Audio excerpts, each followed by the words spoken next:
What's up, guys? It's Captain Firefox back in Cap's Corner, and I have a quick little treat for you today. But before I get started, if you haven't already, don't forget to check out my channel intro video to find out how to enter a drawing to win a $100 Visa gift card. But enough of that.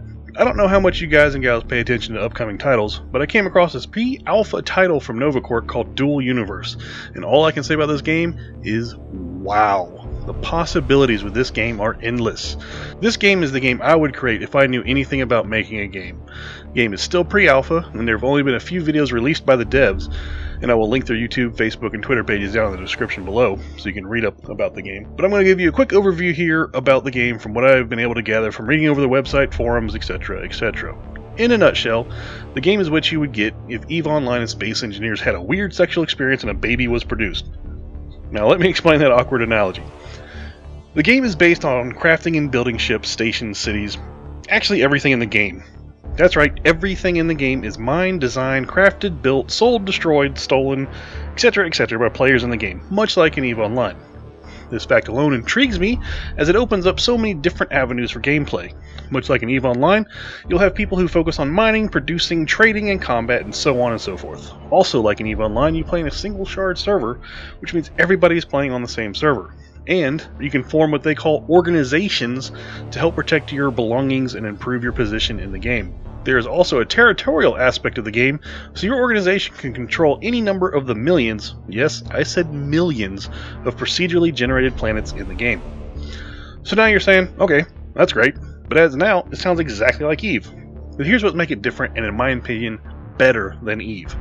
Each ship, station, building, whatever, is designed and built by a player, regardless of the size, from the smallest fighter to the biggest station. Now, while each ship can be produced from a blueprint, that blueprint is created after a player builds and designs a ship, then saves the blueprint and sells it. For example, it's like in Space Engineers. After you build a ship, you can save the blueprint and copy and paste it as many times as you want using projectors and welders, etc.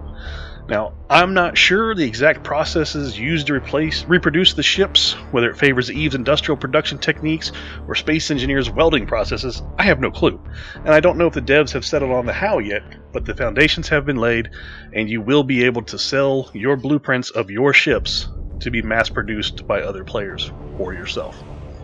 The building and design process seems an upgrade from Space Engineers as well.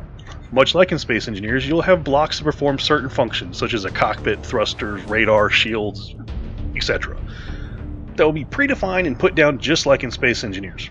But instead of using a metric butt-ton of armor blocks to build out the body of the ship, you'll build the basic design of your ship using voxels, which allows you to almost paint the ship into existence. From what I've seen so far, you can basically choose the shape of your paintbrush, then click and drag and the design is made.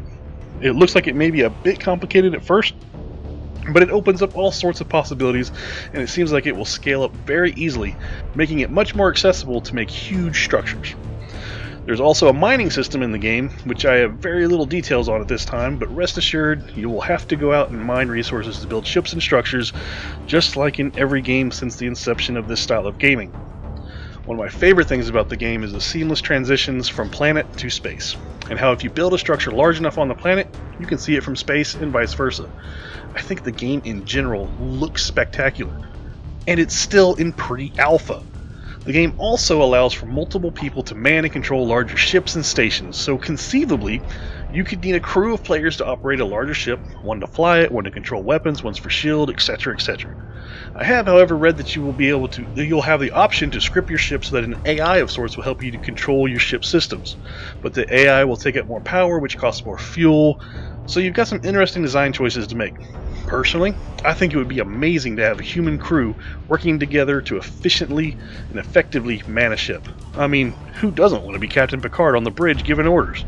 And I know the first time I jump to lightspeed, I'm going to be saying, engage. I can assure you that me, Fire, and Tuba will have a ship we can jointly control.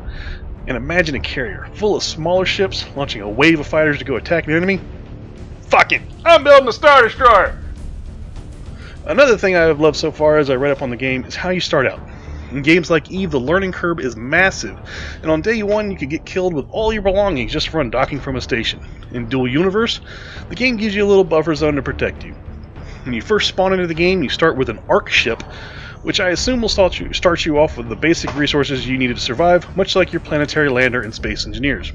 However, in Dual Universe, your Ark ship also provides you with a safety zone around the Ark ship where other players can't mess with your stuff. In other words, anything you build in that area is safe. So, again, conceivably, you could build up a fleet of strike craft and a platform to put them on and be safe from any counterattack. Also, you wouldn't have to worry about some jackass camping your spawn area and stealing everything you've worked for while you're sleeping or at work. I love this idea. Think of it as Station and EVE Online. All of your items are safe from other players inside this safe zone. And at this point in development, there are going to be artifacts you can find or possibly items you can build to extend the safe zone as you build. This makes me happy. It makes the kind of gameplay I enjoy, mainly small-scale hit-and-run, raiding and mercenary-style activity, possible without having to worry about some giant goon swarm-style organization destroying everything you own during your organization's downtime. Speaking of organizations, the developers have launched a community portal where you can begin to build your organizations now. Let me be the first to invite you to join my organization. I will link the page in the description, and it should be playing on the screen now, on the video now. The name of the organization is the Knights Who Say Me. It's the name of every corp, guild, faction, whatever you want to call it, in every game I play. It comes from the movie Monty Python and the Quest for the Holy Grail, and there is nothing as fun as spamming local chat with me after a victory. If you don't know what I'm talking about and you think I'm crazy right now, go check out the movie. It's worth your time. You will frequently hear me fire into but making references to the movie in my other videos. The idea behind the organization is to do what I just mentioned. Go out, raid, pillage, plunder, and generally have a good time doing it. I don't believe in megacorps or organizations in games, as I hate being just another number in somebody else's plans. Each member of my organization will have a say in what goes on and will have the opportunity to lead. All of my organizations are very democratic, and I am not the totalitarian jackass CEO that some organizations are keen to have. So there's my shameless plug. And if it sounds like your kind of gameplay style, go ahead and join up now, and we can start playing together as soon as the game hits alpha. The organizations created now on the community portal will be transferred into the game once the game goes live, which is currently set for sometime in 2017. Or for the alpha anyways. Who knows what the real release will be. So that's my overview of the game. I'm sure I've left out all sorts of important information about the game, and there will be tons of information to add to the game as the developers continue to build the game and approach alpha testing.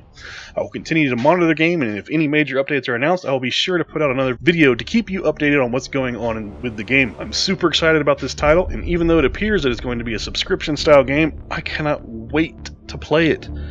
I said it in the opening, this looks like the game I've always wanted to play. So for now, that's it for me. Thanks for watching, and as always, if you liked the video, please hit that like button. If you really liked it, please hit subscribe, and make sure you check out my channel for more great videos. Thanks again for watching, and I will see you all next time.